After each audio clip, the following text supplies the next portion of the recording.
We have a challenge, and the challenge that we have is that as a society, we have young men that are growing up without any kind of foundation, any kind of an understanding of what it means to be a real man. Well, real man is more than simply being in the woods like this, although this is a good starting point, because here in this kind of a setting where all you see is what what God has made at every turn. It gives a young man an opportunity to come to a different awareness of his place in the world. It's not a street corner, it's not a bar, it's not a club. It's covering maybe the next 2 miles in a half hour, or finding a way to circumvent through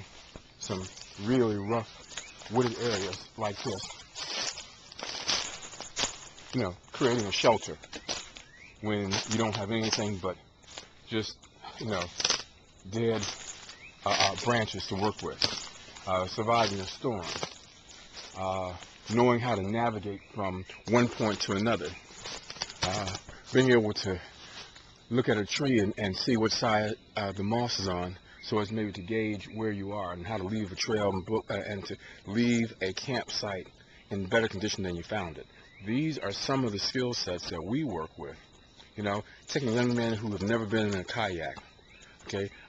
who have never pushed themselves beyond a round of basketball. These are the kinds of things that when a young man gets a chance to do this, it changes him,